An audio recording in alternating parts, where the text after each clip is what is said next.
Hæ, ég heiti Ívar, ég er osteópati og sjúkraþjálfari og ég er eigandi fyrirtækisins Osteo Nordic sem er stærsta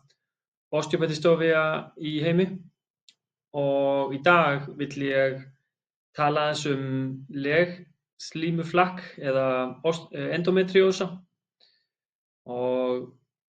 ég ætla svona aðeins að skýra hvað þetta er og svona ástæðan fyrir að endometriósa er mjög óþægilegt fyrir kvenmenn þegar þeir eru á blæðingum. Ef maður ætlar að tala um legslímuflakk þá er eins og orðið segir þá er legslíman sem er í leginu búin að flakka. Það þýðir að maður sér legslímuna mörgum stöðum í kviðnum hjá konum, stundum líka uppi hjá lifrinni. Ef maður tekur hérna svona snitt svona að hlið þá getur maður séð þvagblöðruna, endaþarminn og legið og legslíman sem er í leginu er svo að finna mörgum öðrum stöðum, bæði á þvagblöðrunni, endaþarminum og oft líka á kviðhimnunni sem er svona fer út allt hérna í kviðnum og þegar það kemur blæðing hjá konum þá er blæðin ekki bara í leginu, það er líka í öllum hinum legslímunni sem er búin að flakka. Þannig að það kemur blæðing þar og þessi blæðing, þegar blæðing inn í líkamanum þá myndar það oft örvef sem hefur það að verkum að legið og líffærin í kviðarholinu hreyfa sig verra. Þannig að þegar við erum að anda þá eru öll líffærin svona á hreyfingu og líka líffærin í kviðarholinu og þegar það kemur svona örvefur á milli líffæranna þá veldur það vandamálum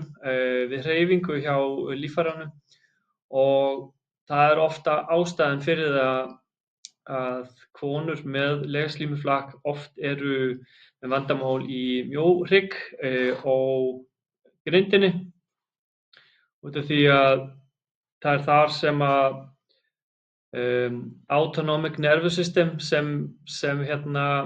detektar hvernig líffærin hafa það fara það í gegn upp til heilans.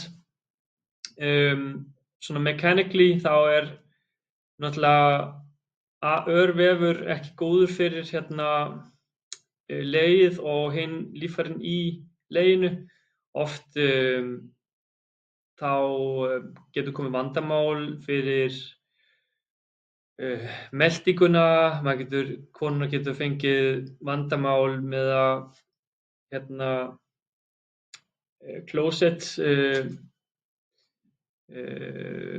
bæði fyrir þvagblöðruna og líka fyrir endaþarminn. Þegar konur eru á blæðingum þá þarf legið aðeins að draga sig saman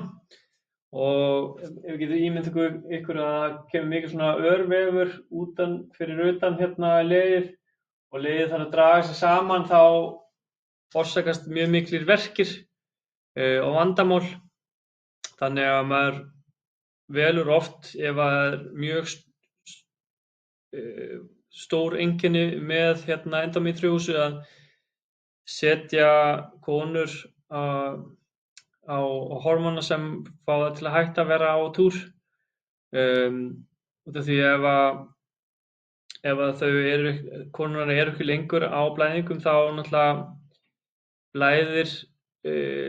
legslíman sem er á öðrum stöðum heldur ekki, þannig að það hættir náttúrulega alltaf einkennin og það er líka þannig þegar konur eru hérna ófrískar þá náttúrulega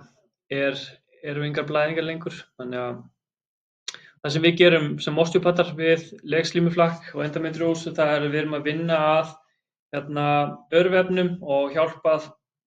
líffærum að hreyfa sig betra. Við vinnum líka á mjóhryggnum og grindinni sem oft líka spilar inn í einkennin. Þannig að osteópati getur ekki fjarlægt endómetríósu en getur oft hjálpað sem eitt af einasta fyrir konur sem eru með mikil vandamál með endómetríósu. Ef ykkur langar að lesa þess meira um þetta þá erum við með bloggfærslu á heimasíðunni okkur og þar er líka vídeó þar sem maður getur gert æfingar til þess að strekkja örvef í kvið. Takk fyrir.